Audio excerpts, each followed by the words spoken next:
तो जय हिंद दोस्तों, कैसे हैं आप सभी। आशा करते हैं सभी लोग मस्त होंगे, स्वस्थ होंगे और जबरदस्त मौजूद हैं। आज का हम लोगों का जो चैप्टर है वो बल पढ़ने वाले हैं। सारे क्वेश्चन दोस्तों आदित्य रंजन सर की जो बुक है उससे लिए गए हुए हैं। सारे ऑथेंटिक क्वेश्चन है, सारे अच्छे क्वेश्चन है। जो आपके रेलवे का एग्जाम हो या फिर आपका यूपी पुलिस का एग्जाम हो, अगर आपके क्वेश्चन साइंस से आ रहे हैं तो जहां से क्वेश्चन जरूर आपको देखने को मिलेंगे। तो चलिए दोस्तों वीडियो को स्टार्ट करते हैं। चैनल पर नए हैं तो सब्सक्राइब कर लें और ज्यादा से ज्यादा इसको शेयर कर दें ताकि आपकी तरह या किसी और के भी हेल्पफुल हो जाए। चलिए दोस्तों वीडियो को स्टार्ट करते हैं। यहाँ पर हमारा पहला प्रश्न है। पहला प्रश्न है हमारा कि किसे वस्तु पर कह रहा है कि किसे किसे किसी वस्तु पर खींचने धकेलने के रूप में परिभाषित किया गया है। तो बल को वस्तुओं में गति किसके कारण होती है? तो बल की क्रिया के कारण होती है। किसी वस्तु की गति, आकृति, आकार और गति को संशोधित करने की क्षमता को क्या कहते हैं दोस्तों? तो इसको कहते हैं बल, फोर्स। बल का सूत्र होता है न्यूटन के दूसरे नियम से मिलता है। बल का जो फार्मूला होता है F=ma होता है, जहां m वस्तु का द्रव्यमान और a वहां पर एक्सीलरेशन होता है यानी त्वरण होता है। किसी वस्तु पर समान मात्रा में तथा विपरीत दिशा में लगाए गए बल को क्या बोलते हैं? संतुलित बल। यानी एक समान दिशा में तथा विपरीत दिशा में लगाया गया बल संतुलित बल, तथा किसी वस्तु पर असमान मात्रा में लगाया गया बल तथा वस्तु अधिक बल की दिशा की ओर गति करती है तो उसे असंतुलित बल कहते हैं। गति बदलने के लिए किस बल की आवश्यकता होती है? तो असंतुलित बल की आवश्यकता होती है। गति बदलने के लिए किस बल की आवश्यकता होती है? तो असंतुलित बल की आवश्यकता होती है। खींचने या धकेलने की प्रक्रिया किस बल के कारण होती है? तो असंतुलित बल के कारण होती है। बल कितने प्रकार के होते हैं दोस्तों? तो बल हमारे दो प्रकार के होते हैं, संपर्क बल और असंपर्क बल। ठीक है, संपर्क बलों में कौन बल में से शामिल है? तो पेशीय बल, घर्षण बल और स्प्रिंग बल, ये हमारे संपर्क बल हैं। मांसपेशियों की क्रिया के कारण उत्पन्न होने वाले बल को पेशीय बल कहते हैं। गति की अवस्था बदलने के लिए कौन सा बल उत्तरदायी है? तो घर्षण बल। ठीक है, कौन सा उत्तरदायी? घर्षण बल। वह बल जो हमेशा विपरीत दिशा में होता है उसे स्प्रिंग बल कहते हैं। यह एक ऐसा बल होता है जो हमेशा विपरीत दिशा में होता है। किसी वस्तु पर लगने वाले बल को मापा जाता है स्प्रिंग संतुलन के द्वारा। किससे मापते हैं? स्प्रिंग संतुलन के द्वारा। गैर संपर्क बल में कौन शामिल है? तो चुंबकीय बल, स्थिर वैद्युतीय बल और गुरुत्वाकर्षण बल, ये गैर संपर्क बल में शामिल हैं। किसी चुंबकीय वस्तु पर चुंबक द्वारा लगाए गए बल को क्या बोलते हैं? चुंबकीय बल बोलते हैं। चुंबक के द्वारा लगाए गए बल को क्या बोलते हैं? चुंबकीय बल बोलते हैं। एक आवेशित वस्तु द्वारा दूसरे आवेशित या अनावेशित वस्तु पर लगाए जाने वाले बल को क्या कहते हैं? तो विद्युत स्तरीय बल कहते हैं। दो द्रव्यमान वाली वस्तुएं एक दूसरे पर कौन सा बल लगाती हैं? तो गुरुत्वाकर्षण बल लगाती हैं। दो द्रव्यमान वाली वस्तुएं एक दूसरे पर कौन सा बल? तो ये ग्रेविटेशनल फोर्स लगाती हैं।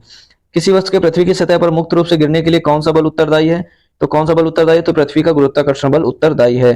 पृथ्वी के चारों ओर चंद्रमा की परिक्रमा किसके कारण होती है? तो पृथ्वी के चारों ओर चंद्रमा की परिक्रमा पृथ्वी के गुरुत्वाकर्षण बल के कारण होती है। पृथ्वी के गुरुत्वाकर्षण बल के कारण होती है। ठीक है, अगला प्रश्न है घर्षण बल से रिलेटेड, यहाँ पे प्रश्न आएंगे, फ्रिक्शन फोर्स। ठीक है, तो कह रहा है संपर्क में आने वाली दो सतहों के बीच कौन सा फोर्स होता है? तो घर्षण बल होता है। वस्तु की गति के विपरीत कौन सा बल होता है? तो घर्षण बल होता है। वह बल जो दो वस्तुओं के संपर्क में आने पर उनकी सापेक्ष गति का विरोध करता है उसे घर्षण बल या विरोधी बल कहते हैं। घर्षण बल निर्भर करता है दो सतहों के बीच संपर्क के क्षेत्र पर। जैसे ये दो सतहें हैं, उनके संपर्क के क्षेत्र पर ये निर्भर करता है। ठीक है, आइए बल एवं इसके प्रकार के बारे में देख लेते हैं। घर्षण बल और उसके प्रकार। जब बाईं ओर कोई बल लगाया जाता है तो उससे घर्षण दाहिनी ओर कार्य करता है। यदि बल दाहिनी ओर लगाया जाता है तो घर्षण बाईं यानी जस्ट अपोजिट वर्क करता है। संपर्क में आने वाली दो सतहों पर अनियमितताओं के कारण क्या होता है? घर्षण होता है। अनियमितताओं की संख्या कहाँ अधिक होती है? तो खुरदरी सतहों पर अनियमितताओं की संख्या अधिक होती है। क्या सतहों को चमकाने या बहुत अधिक स्नेह का उपयोग करके घर्षण को पूरी तरह समाप्त नहीं किया जा सकता, क्योंकि इसमें कुछ अनियमितताएं होंगी। बड़े पैमाने पर यदि अनियमितताओं की इंटरलॉकिंग से बचा जाए तो गति अधिक सरल हो जाती है। जब कोई वस्तु आराम से चलना शुरू करती है तो घर्षण पर काबू पाने के लिए आवश्यक बल का माप होता है स्थैतिक घर्षण यानी स्टैटिक फोर्स। दो सतहों की अनियमितताओं के कारण क्या होता है? तो स्थैतिक घर्षण होता है। जब दो सतहों की अनियमितताओं के कारण क्या होता है? स्थैतिक घर्षण होता है आपका। ठीक है, अगला प्रश्न है दो वस्तुओं की सतहों पर मौजूद अनियमितताओं के आपस में जोड़ने का क्या परिणाम होता है? ये भी स्टैटिक फोर्स होता है यानी स्थैतिक घर्षण होता है। गति की दिशा के विपरीत वस्तु पर लगने वाले बल को गतिज घर्षण कहते हैं। गतिज घर्षण को भी विभाजित किया जा सकता है स्लाइडिंग फ्रिक्शन और रोलिंग फ्रिक्शन में। स्लाइडिंग घर्षण और रोलिंग घर्षण में। रोलिंग वस्तुओं द्वारा अनुभव किया जाने वाला प्रतिरोध क्या भैया? तो रोलिंग घर्षण है। क्या है? रोलिंग घर्षण। जब एक पिंड दूसरे पिंड की सतह पर लुढ़कता है तो उसके द्वारा अनुभव की जाने वाली गति के प्रतिरोध को क्या कहते हैं? रोलिंग घर्षण कहते हैं। घर्षण बल कम हो जाता है लुढ़काने से, यानी पहिया घर्षण कम कर देता है। ठीक है, आइए अगला प्रश्न आइए देखते हैं। इसी में से काफी सारे क्वेश्चन हैं दोस्तों। जब एक पिंड दूसरे पिंड की तरफ फिसलता है तो एक विरोधी बल फिसलने की गति के विपरीत दिशा में कार्य करता है, इसे स्लाइडिंग घर्षण कहते हैं। रोलिंग घर्षण किस कारण होता है? दो सतहों के बीच संपर्क क्षेत्र के कारण। किसी वस्तु को समान गति से गतिमान रखने के लिए आवश्यक बल की माप है स्लाइडिंग वाला घर्षण। स्लाइडिंग वाला घर्षण, स्थैतिक घर्षण, स्लाइडिंग घर्षण और रोलिंग घर्षण। ठीक है, स्थैतिक घर्षण बड़ा होता है, स्लाइडिंग घर्षण सबसे छोटा और फिर रोलिंग घर्षण सबसे। हम दो सतहों के बीच घर्षण को कैसे बढ़ा सकते हैं? संपर्क को बढ़ाकर। हवा से भरे टायरों वाली साइकिल चलाना आसान होता है क्योंकि सड़क के साथ सतह का न्यूनतम संपर्क रोलिंग घर्षण कहलाता है। घर्षण बल के बिना क्या कठिन हो जाता है? तो गीले संगमरमर के फर्श पर चलना। ठीक है, अगर गीला संगमरमर है तो आप लोग फिसल जाते हैं ना, तो इसी वजह से होता है। घर्षण कैसे बढ़ जाता है? सतहों की खुरदरापन बढ़ने से। स्नेहक ऐसे पदार्थ हैं जो घर्षण को कम कर देते हैं। स्नेहक कैसे पदार्थ हैं जो घर्षण को कम कर देते हैं? जूते के तलवे, स्क्रू, बॉल बेरिंग में घर्षण का क्या होता है तो घर्षण के कारण घिसकर क्षतिग्रस्त हो जाते हैं। घर्षण के कारण ये घिसकर क्या हो जाते हैं, क्षतिग्रस्त हो जाते हैं। जैसे जूते के तलवे, स्क्रू, वाल बेरिंग, ये सारे है ना घिस जाते हैं। जब हम हथौड़े से मांसपेशी बल लगाते हैं तो कौन सा बल दीवार में लगी कील को स्थिर कर देता है, तो एक घर्षण बल कर देता है। कौन, घर्षण बल। आइए अब बात करते हैं हम लोग गुरुत्वाकर्षण बल की। ठीक है, तो ग्रेविटेशनल फोर्स की बात करते हैं। वह कमजोर या दुर्बल मौलिक बल जो ब्रह्मांड में प्रत्येक कण या पिंड के बीच उनके द्रव्यमान के कारण कार्य करता है उसे गुरुत्वाकर्षण बल कहते हैं। वह कौन सा सार्वभौमिक नियम है जो सभी पिंडों पर लागू होता है, चाहे उनका आकार स्थिति कुछ भी होती है, इसे भी गुरुत्वाकर्षण बल कहते हैं। ठीक है, इसे भी गुरुत्वाकर्षण बल कहते हैं। आइए अगला प्रश्न है, कहता है ब्रह्मांड में प्रत्येक वस्तु अन्य वस्तु को एक ऐसे बल से आकर्षित करती है जो उनके द्रव्यमान के गुणनफल के समानुपाती और उनके बीच की दूरी के वर्ग के व्युत्क्रमानुपाती होता है। अर्थात न्यूटन का गुरुत्वाकर्षण का यह सार्वभौमिक नियम है। F equal to capital G m1 m2 upon r square. G होता है सार्वभौमिक गुरुत्वाकर्षण स्थिरांक, F होता है वस्तुओं के बीच गुरुत्वाकर्षण बल, m होता है पहली वस्तु का द्रव्यमान, m2 होता है दूसरी वस्तु का द्रव्यमान, r होता है दोनों वस्तुओं के बीच के केंद्र की दूरी। ठीक है, अगला प्रश्न है, किसी वस्तु के पृथ्वी की सतह पर, कह रहा किसी वस्तु के पृथ्वी की सतह पर मुक्त रूप से गिरने के लिए कौन सा बल उत्तरदायी है, तो ये आपका ग्रेविटेशनल फोर्स उत्तरदायी है, गुरुत्वाकर्षण बल आपका उत्तरदायी है। अगला प्रश्न है, पृथ्वी के चारों ओर चंद्रमा की परिक्रमा किसके कारण होती है, तो पृथ्वी के गुरुत्वाकर्षण बल के कारण होती है। ठीक है, पृथ्वी के गुरुत्वाकर्षण बल के कारण पृथ्वी के चारों ओर चंद्रमा की परिक्रमा होती है। चंद्रमा पृथ्वी के चारों ओर चक्कर लगाता है, किसके कारण, चंद्रमा द्वारा विकेंद्र बल लगता है, तो पृथ्वी के आकर्षण बल यानी गुरुत्वाकर्षण के कारण लगता है। देखिए यहाँ पे फिगर के द्वारा भी आपको बताया गया है, ये चंद्रमा जो है पृथ्वी के चारों ओर चक्कर लगाता है, किसके कारण, तो इस पे लग रहा है अभिकेंद्रीय बल यानी जिसी को बोलते हैं गुरुत्वाकर्षण बल। ब्रह्मांड में सभी वस्तुएं किस बल के कारण एक दूसरे को आकर्षित करती हैं, तो गुरुत्वाकर्षण बल। कौन सा असंपर्क बल सबसे कमजोर बल है, तो गुरुत्वाकर्षण बल। ठीक है, कौन सा असंपर्क बल सबसे कमजोर है, तो गुरुत्वाकर्षण बल कम। ठीक है, अब बात करते हैं सार्वभौमिक गुरुत्वाकर्षण नियतांक यानी कैपिटल जी की। तो इसका मूल्य पूरे ब्रह्मांड में नहीं बदलता है, ये एक अदिश राशि है। इसका जो मान होता है 6.67 इंटू 10⁻11 न्यूटन मीटर स्क्वायर पर किलोग्राम स्क्वायर होता है। जी का मूल्य किसके द्वारा स्थापित किया गया, तो हेनरी कैवेंडिश के द्वारा। ठीक है, जब वस्तु गुरुत्वाकर्षण बल के प्रभाव में गिरती है तो उसे क्या कहते हैं, तो मुक्त पतन यानी फ्री फॉल। जब दो वस्तुओं के बीच में से एक वस्तु पृथ्वी पर आती है तो कौन सा बल महसूस होता है, तो पृथ्वी का गुरुत्वाकर्षण बल। गुरुत्वाकर्षण बल केवल क्या है, एक आकर्षण बल है। गुरुत्वाकर्षण गुरुत्वीय त्वरण स्मॉल जी के बारे में बात करते हैं, तो इसका मान अलग अलग जगहों पर अलग होता है। यह एक सदिश राशि है। पृथ्वी की सतह पर इसका मान 9.8 मीटर पर सेकंड स्क्वायर होता है। मुक्त रूप से गिरने पर किसी वस्तु द्वारा महसूस किया गया त्वरण गुरुत्वाकर्षण के कारण स्मॉल जी के कारण होता है। गुरुत्वाकर्षण जी का मान भूमध्य रेखा के मान से अधिक होता है। जब हम भूमध्य रेखा से ध्रुव की ओर जाते हैं तो यह मान गुरुत्वीय त्वरण कैपिटल स्मॉल जी का मान बढ़ जाता है। यदि हम पृथ्वी की घूर्णन गति को बदलते हैं, बढ़ाते हैं, घटाते हैं, तो स्मॉल जी का मान गति बढ़ने पर इसका मान बढ़ जाता है और घटने पर इसका मान घट जाता है। ठीक है, स्मॉल जी का मान घूर्णन गति बढ़ाने पर बढ़ जाएगा, घटाने पर घट जाएगा। यहाँ पृथ्वी की सतह से ऊपर की ओर जाते हैं तो स्मॉल जी का मान घट जाता है। ठीक है, आइए अगला प्रश्न है, पृथ्वी के गेंद पर गुरुत्वीय त्वरण जी का मान क्या होता है, शून्य होता है। अब कैपिटल जी स्मॉल जी में क्या संबंध होता है, तो स्मॉल जी इक्वल होता है G M upon R square और एफ इक्वल होता है G M small M into capital M upon R square. M आपका वस्तु का द्रव्यमान, F equal to M A होता है जो न्यूटन की गति का दूसरा नियम है, ए इक्वल टू जी होता है, तो M G equal to M G equal to capital G small M into capital upon और आर स्क्वायर। तो small G equal to G capital M upon R square, ये इसका संबंध होता है। ठीक है, यहाँ पे आप फिगर में देख भी सकते हैं। अब बात करते हैं द्रव्यमान और भार की। एक स्थान से दूसरे स्थान पर नहीं बदलता है, क्या, द्रव्यमान। ठीक है, द्रव्यमान तो वही रहता है। ठीक है, जड़त्वता की माप क्या है, और जड़त्व के समानुपातिक होता है द्रव्यमान। क्या होता है, द्रव्यमान। द्रव्यमान का SI मात्रक किलोग्राम होता है। एक बल जो लंबवत नीचे की ओर कार्य करता है वो क्या कहलाता है, भार यानी W equal to M into G, जहाँ M वस्तु का द्रव्यमान है, G पृथ्वी का गुरुत्वीय त्वरण है। ठीक है, भार की SI इकाई क्या होती है, न्यूटन। भार एक बल है जो नीचे की ओर कार्य करता है जिसके कारण इसमें परिणाम और दिशा दोनों होती हैं। किसी वस्तु का भार किसके द्वारा निर्धारित होता है, तो पृथ्वी के गुरुत्वाकर्षण बल के द्वारा। चंद्रमा की सतह पर किसी वस्तु का भार पृथ्वी की सतह पर किसी वस्तु के भार का 1/6 होता है। लिफ्ट में सवार व्यक्ति के वजन का समीकरण W इक्वल टू होता है M कैपिटल जी स्मॉल जी प्लस माइनस है, यानी कभी प्लस में कभी माइनस में, यानी प्लस माइनस होता रहता है। M होता है लिफ्ट में सवार व्यक्ति का द्रव्यमान, W होता है लिफ्ट सवार व्यक्ति का वजन, G होता है गुरुत्वाकर्षण का त्वरण, A होता है मशीन का त्वरण। ठीक है, जब लिफ्ट, ये वाला क्वेश्चन बहुत आता है दोस्तों, जब लिफ्ट एक समान वेग से ऊपर जा रही है, तो जब लिफ्ट एक समान वेग से ऊपर जा रही है तो A इक्वल टू 0 होगा, फार्मूला होता है W इक्वल टू mg। ठीक है, इस स्थिति में भार अपरिवर्तित रहेगा। जब लिफ्ट एक समान वेग से नीचे जा रही है तो W A equal to 0, W equal to m, G minus 0 यानी mg रहेगा, इसमें भार अपरिवर्तित रहेगा। ठीक है, भार क्या रहेगा, अपरिवर्तित रहेगा। ठीक है, चलिए अगला प्रश्न देख लेते हैं। अगला इसी में क्वेश्चन है हमारा कि यदि लिफ्ट त्वरण एक साथ ऊपर जा रही है तो उसका फार्मूला होता है W, इसका होता है W फार्मूला mg प्लस का A आपका equal to mg plus ma, ये इसका फार्मूला होता है। यदि लिफ्ट की रस्सी टूट जाए तो उसका फार्मूला होता है W equal to m capital small G minus small G equal to 0। इस स्थिति में लिफ्ट में सवार व्यक्ति का वजन शून्य हो जाएगा, इसमें A बड़ा होगा आपके G से, जब लिफ्ट नीचे की ओर जा रही होगी। गुरुत्वाकर्षण बल, गुरुत्वाकर्षण स्थिति ऊर्जा, सारी इसमें से हम पढ़ेंगे।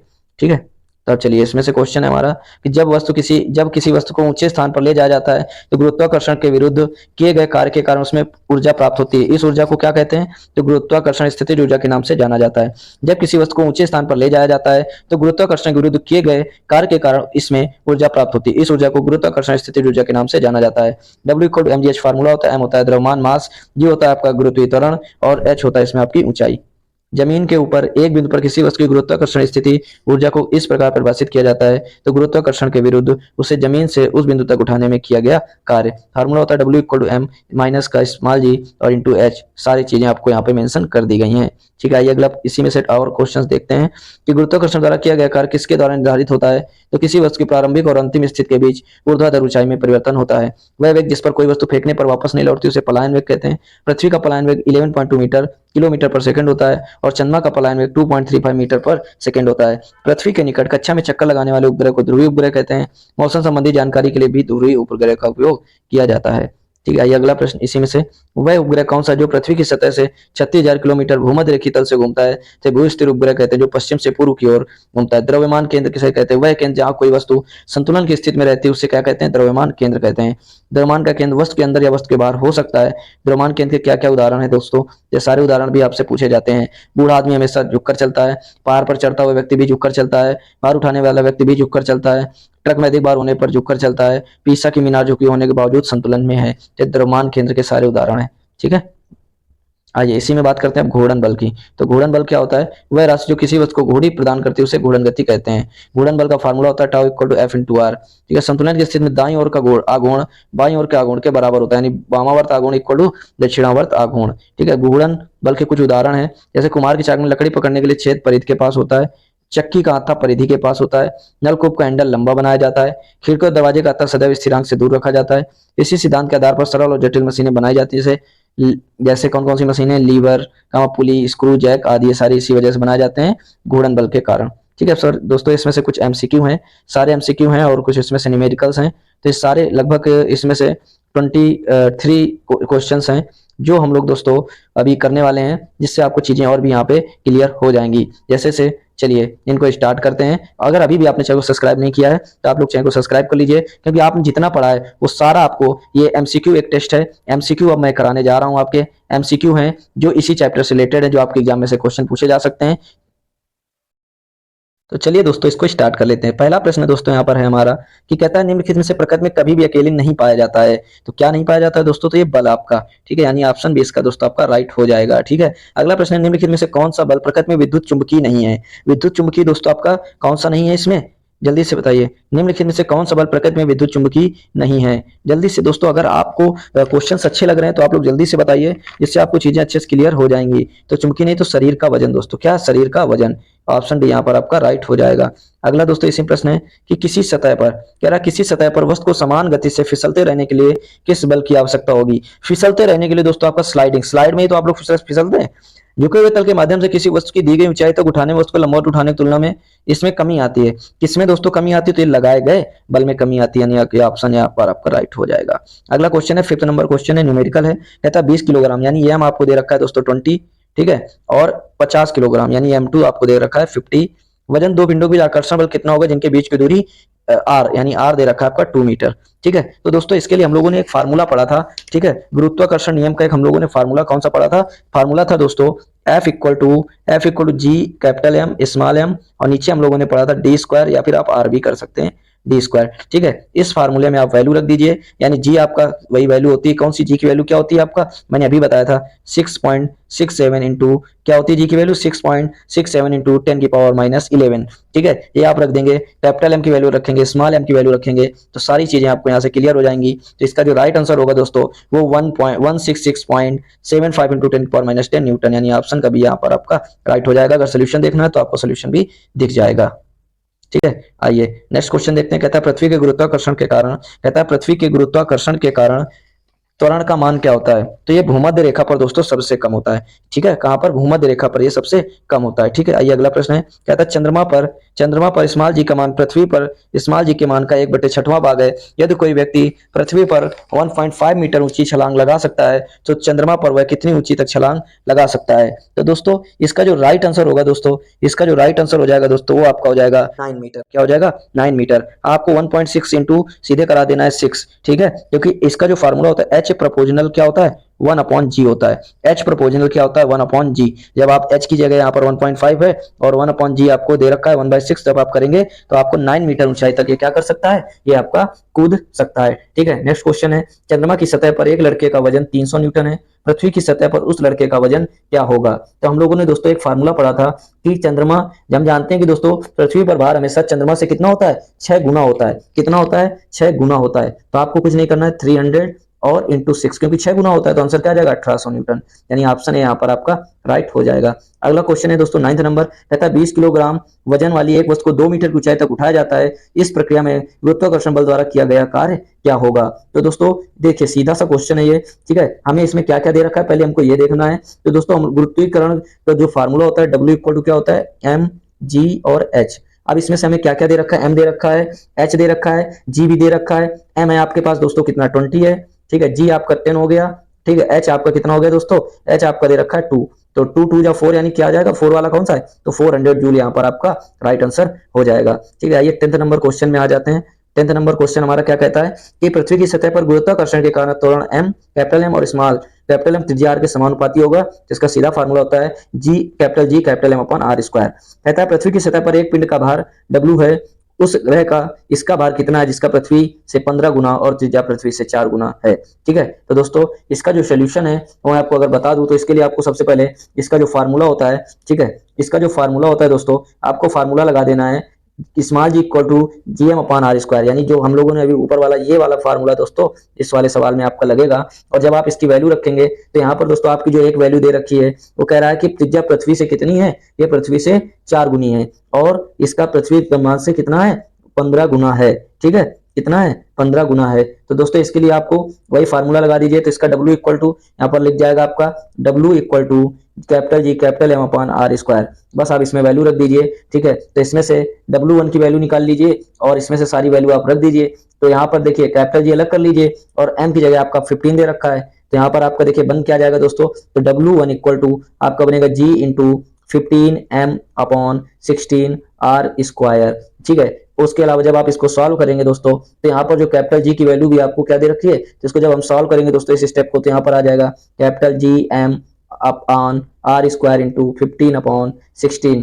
ठीक है, तो जब इसको, और ये पूरी चीज किसकी होती है? डब्ल्यू का ही होता है। तो यहाँ पर आपका जो बन जाएगा वो बन जाएगा डब्ल्यू इंटू 15 अपॉन 16। ठीक है, तो इसका राइट आंसर कौन सा है दोस्तों? W इक्वल टू 15 अपॉन 16 वाला एक ही ऑप्शन है आपका, ऑप्शन नंबर बी, ये आपका राइट हो जाएगा। ठीक है, ये अगला प्रश्न है, कहता है एक काल्पनिक ग्रह पर विचार करें। कह रहा है एक काल्पनिक ग्रह पर विचार करें जिसका द्रव्यमान पृथ्वी के द्रव्यमान का आधा है, यानी एक m आपका है 1/2। फिर कह रहा है दूसरा क्या है? 1/3 है, यानी m2 आपका दे रखा है 1/3। ठीक है, यानी m1 हमें दे रखा है, m1 हमें दे रखा है दोस्तों 1/2 और m2 हमें दे रखा है दोस्तों 1/3। ठीक है, फिर कह रहा है अब फार्मूला दोस्तों हमको पता है कि फार्मूला क्या होता है, तो small G equal to formula होता है हमारा जी एम अपॉन 2, क्योंकि 1/2 है तो m अपॉन 2 जी एम होता है दोस्तों। तो जी एम की मतलब m की जगह 1/2 है और नीचे क्या होता है? r होता है, r स्क्वायर होता है। तो यहाँ हो जाएगा दोस्तों r अपॉन 3 का स्क्वायर। जब आप इसको सॉल्व करेंगे दोस्तों तो इसका जो राइट आंसर आ जाएगा वो 9/2 ग्राम आ जाएगा। ठीक है, 9/2 ग्राम इसका राइट आंसर आ जाएगा। ठीक है, चलिए नेक्स्ट का क्वेश्चन है 13 क्वेश्चन कह रहा है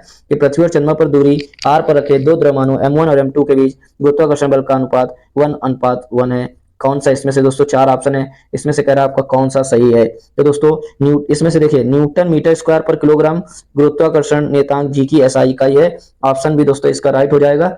ठीक है, ठीक है, ऑप्शन बी का मतलब दोस्तों यहाँ पर ऑप्शन बी जो है यहाँ पर आपका दोस्तों 13 जो क्वेश्चन है दोस्तों, 13 क्वेश्चन में पहला है न्यूटन मीटर स्क्वायर किलोग्राम दोस्तों। तो इसमें तो कोई भी ऑप्शन मुझे सही नहीं लग रहे हैं। ठीक है, इसमें से कोई भी ऑप्शन मुझे सही नहीं लग रहे हैं, क्योंकि ये भी नहीं होगा और ये हो ही नहीं सकता है। जी का मान पे नहीं, कोई डिपेंड नहीं करता है और जी का मान नहीं, कोई नहीं। तो इसमें ऑप्शन बी हो जाएगा आपका कोई नहीं। ठीक है, ऑप्शन बी आपका हो जाएगा कोई नहीं।